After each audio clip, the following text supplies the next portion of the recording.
Televisa presenta XFM. lo que se viene a continuación.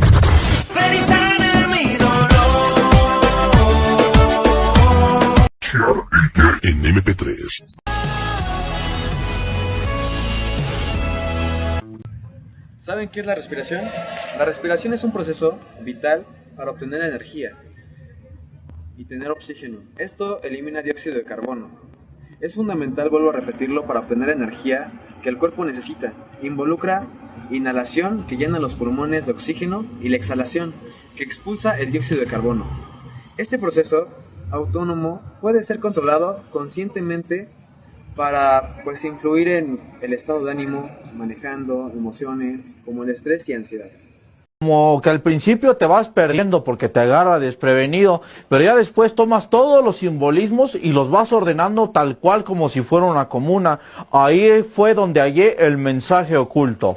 No entendió nada, ¿verdad? No entendí ni una chingada, así te la pongo, así te la pongo fácil, ahí quedó. El sistema respiratorio está formado por una serie de órganos que permiten la entrada, la conducción y la salida de aire, además del intercambio de gases entre el cuerpo y el ambiente. Empezaremos con la nariz y fosas nasales.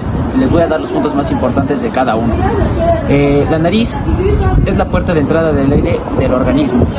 Filtra aire gracias a los pelos y muscosidad que atrapan polvo y microorganismos. Humedece y calienta el aire antes de que llegue a los pulmones. Contiene los receptores del olfato. Ahora hablaremos sobre el segundo, que es la faringe. Es un conductor común para el aire y los alimentos. Conoce la nariz y la boca con la laringe. Durante la respiración dirige el aire hacia la laringe. Ahora hablaremos sobre la laringe. Esta se ubica en la faringe y la tráquea. Contiene las cuerdas vocales, con lo que podemos hablar, por lo que produce la voz. También protege la entrada protege la entrada de la tráquea, evitando que entren alimentos gracias a la egiptosis. Ahora hablaremos sobre la tráquea. Es un tubo cartilagoso que lleva el aire desde la laringe hacia los broncos. Sus anillos de cartílago la mantienen abierta todo el tiempo. Son mucosa, atrapa partículas y las expulsa con ayuda de los cilios, que son los movimientos de limpieza. Ahora hablaremos sobre los bronquios. Son dos ramas principales que se dividen en tráquea, que es el bronquio derecho que va al pulmón derecho y el bronquio izquierdo que va al pulmón izquierdo. Se ramifican en bronquiolos,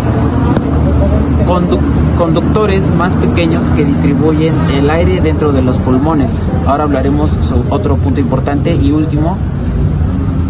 Ahora hablaremos sobre los pulmones. Son los órganos principales del sistema respiratorio. Están formados por millones de alvéolos pulmonares, donde se realiza el intercambio del intercambio gaseoso.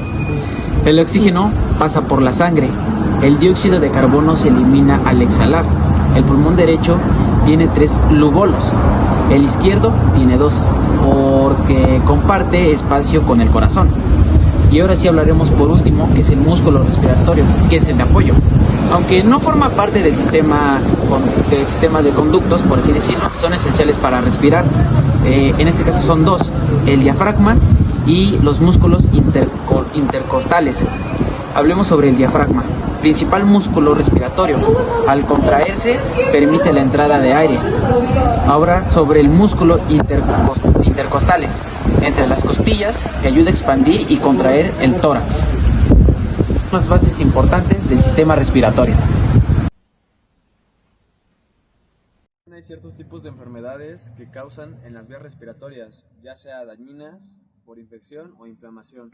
A continuación mi compañero les va a contar cuáles son las enfermedades y por las cuales uno como ser humano se tiene que estar cuidando las vías respiratorias.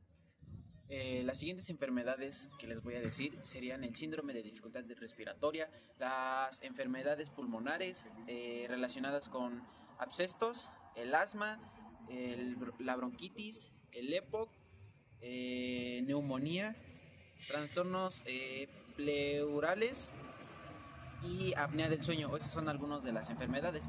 También la exposición del humo del cigarro, contaminantes atmosféricos u otras sustancias pueden dañar las vías respiratorias y provocar enfermedades de las vías respiratorias y así agravar una enfermedad que ya tienes. ¿El para qué cosa de quién? Que no se nos olviden que hay factores que influyen en la hematosis. ¿Cuáles son? Es la ventilación alveolar, la percepción o perfusión capilar, el grosor de membrana alveocapilar y por último, la presión parcial de los gases. ¿Qué son cada una de ellas? La ventilación alveolar es la cantidad de aire que llega a los alvéolos y esto es crucial para mantener un gradiente de concentración adecuado para el intercambio gaseoso. La perfusión capilar es el flujo sanguíneo a través de los capilares pulmonares. Debe ser suficiente el captar el oxígeno del medio ambiente y liberar el dióxido de carbono. El grosor de la membrana alveocapilar. Un aumento en el grosor de la membrana puede dificultar la difusión de los gases. Y por último, precisión parcial de los gases. Son las diferencias en las precisiones parciales del oxígeno y dióxido de carbono entre el aire alveolar y la sangre que impulsa el intercambio gaseoso. El beneficio del ejercicio para el sistema respiratorio. El ejercicio y la actividad física regular mejoran la calidad de vida, tanto si está sano como si tiene una afección pulmonar. Muchas personas asocian la idea de mantenerse en forma con mantener un corazón sano, perder peso y reducir el riesgo de enfermedades como la diabetes. Pero el ejercicio también ayuda a mantener sanos los pulmones. Esta hoja informativa explica cómo el ejercicio afecta a los pulmones, cómo la actividad influye en la respiración y los beneficios que supone hacer ejercicio para las personas con o sin una afección pulmonar. 3. ¿Cuáles son los beneficios del ejercicio? Es normal notar jadear mientras se hace ejercicio. Sin embargo, el ejercicio regular puede aumentar la fuerza y el funcionamiento de los músculos, haciéndolos más eficientes. Sus músculos necesitarán menos oxígeno para moverse y producir menos dióxido de carbono. Esto reducirá inmediatamente la cantidad de aire que se necesita para inspirar y expirar en un determinado ejercicio. El entrenamiento también mejora la circulación y fortalece el corazón. El ejercicio mejorará su estado físico general y el bienestar psicológico. Puede disminuir el riesgo de desarrollar otras enfermedades como el accidente cerebrovascular, la cardiopatía y la depresión. El ejercicio regular es también una de las intervenciones más importantes para prevenir la aparición de la diabetes tipo 2. ¿Qué puedo hacer para ayudar a que mis pulmones resistan el ejercicio? Lo más importante que debe hacer para mantener sus pulmones sanos es cuidar de ellos. Fumar afecta a la capacidad para llevar a cabo la actividad física y alcanzar su verdadero potencial. Si deja de fumar, es probable que sea capaz de hacer ejercicio durante más tiempo y en tan solo 2 semanas tras su último cigarrillo.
Esta es la importancia sobre la respiración y la actividad física sobre el ejercicio que acaban de observar.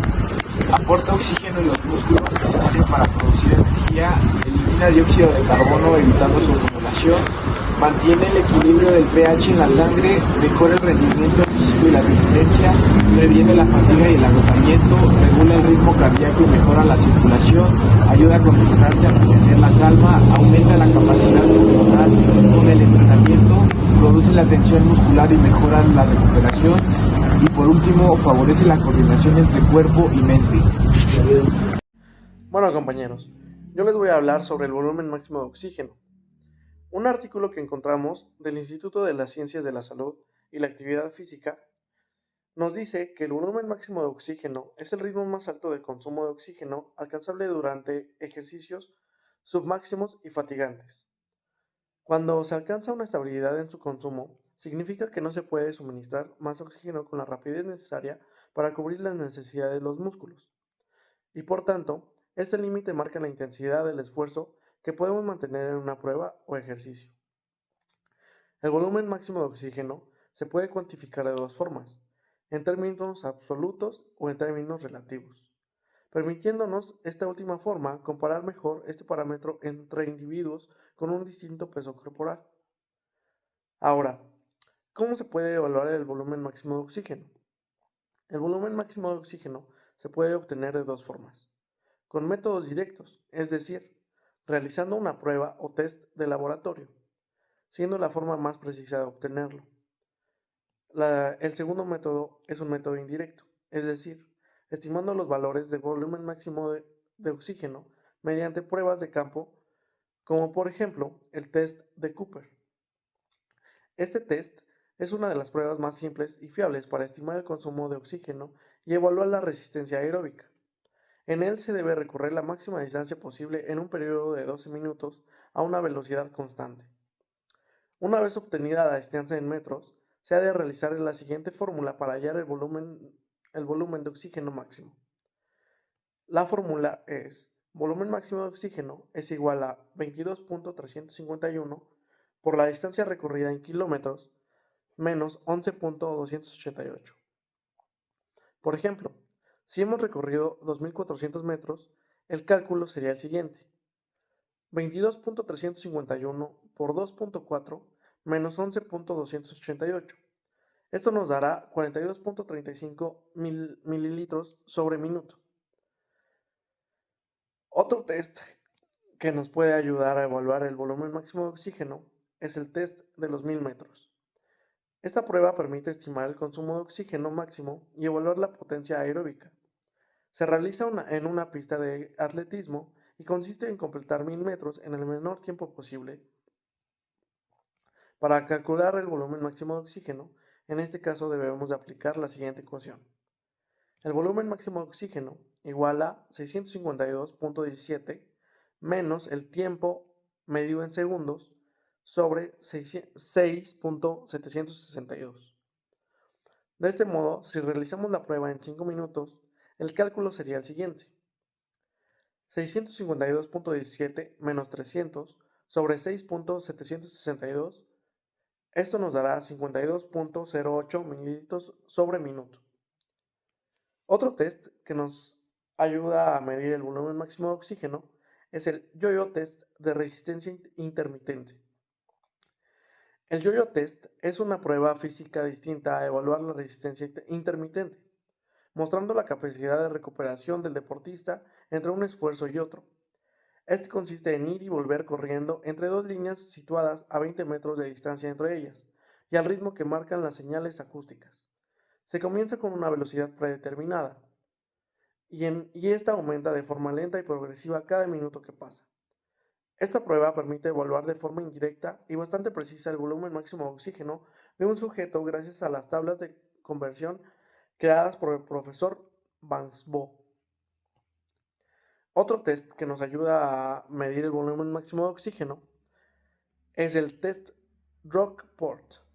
Esta prueba está especialmente diseñada para personas con una baja condición física que les impide ser capaces de aguantar 12 minutos seguidos corriendo. En este test se debe completar la distancia de 1 milla. de una milla caminando rápido, registrando además el peso corporal, la edad, el sexo y la frecuencia cardíaca. La fórmula para obtener el volumen máximo de oxígeno de esta prueba sería la siguiente. Volumen máximo de oxígeno es igual a 132.6 menos 0.17 por el peso corporal en kilogramos, menos 0.39 por la edad, más 6.31 por el sexo, menos 3.27 por el tiempo en minutos, menos 0.156 por la frecuencia cardíaca. Entonces, aquí un ejemplo de un hombre de 75 kilogramos, de 40 años de edad, que realiza la prueba en 16 minutos con una frecuencia cardíaca medida de 115 ppm. La fórmula se quedaría como 132.6 menos 0.17 por 75, que sería su peso, menos 0.39 por la edad, que sería 40, más 6.31 por 1, menos 3.27 por 16, que sería el tiempo en el que realizó la prueba, menos 0.156 por 115, que sería su frecuencia cardíaca. Esto nos dará 40.3 mililitros sobre minuto. Ahora les hablaré sobre la deuda de oxígeno. En un artículo que se encontró de la Clínica Universidad de Navarra, nos dice que la deuda de oxígeno es un concepto fisiológico que describe el déficit temporal de oxígeno que ocurre en el organismo cuando la demanda metabólica supera la capacidad del sistema respiratorio y circulatorio para suministrarlo. Este fenómeno es particularmente evidente durante actividades físicas intensas, episodios de shock o enfermedades como el EPOC. La deuda de oxígeno implica un proceso compensatorio posterior donde el organismo incrementa la captación de oxígeno para restaurar el equilibrio.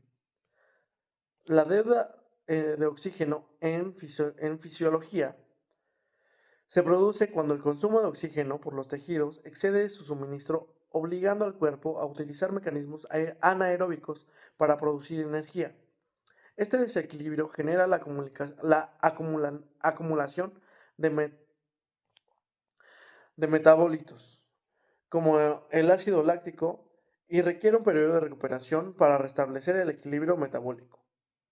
Los principales procesos involucrados en la deuda de oxígeno incluyen la producción anaeróbica de energía, la acumulación de ácido láctico, el incremento de consumo del oxígeno post-ejercicio. La deuda de oxígeno en el ejercicio se produce cuando la intensidad del esfuerzo supera la capacidad aeróbica. Este fenómeno se divide en dos fases principales. La fase inicial es durante los primeros minutos de la actividad intensa y el sistema aeróbico no puede satisfacer completamente las necesidades energéticas, lo que provoca la utilización de vías anaeróbicas. La fase de la recuperación. Después del ejercicio, el organismo aumenta la captación de oxígeno para restaurar los niveles de oxígeno muscular, metabolizar el ácido láctico y reequilibrar los sistemas energéticos. La deuda de oxígeno en el deporte es un factor crucial en el rendimiento deportivo, especialmente en disciplinas que implican esfuerzos anaeróbicos, como el sprint, el elevamiento de pesas o deportes de alta intensidad. Los atletas entrenados pueden minimizar este fenómeno gracias a la mejor capacidad aeróbica que tienen, la tolerancia al ácido láctico y la recuperación más rápida. La deuda de oxígeno en contexto clínico tiene implicaciones relevantes en condiciones como el shock o enfermedades respiratorias, como la enfermedad pulmonar obstructiva crónica. La deuda de oxígeno en el EPOC es la capacidad reducida del sistema respiratorio para satisfacer las demandas de oxígeno y resulta en una deuda de oxígeno incluso en actividades leves. Este fenómeno puede causar fatiga crónica y acidosis láctica. La deuda de oxígeno en el shock es la perfusión inadecuada del oxígeno en los tejidos. Genera una deuda que puede restaurar el daño celular irreversible si no se corrige a tiempo.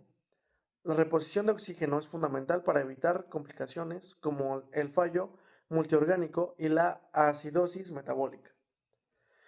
La evaluación para la deuda de oxígeno puede evaluarse mediante pruebas específicas que analizan el consumo y la recuperación de oxígeno, como pruebas de ejercicio, gases arteriales, monitorización del lacto.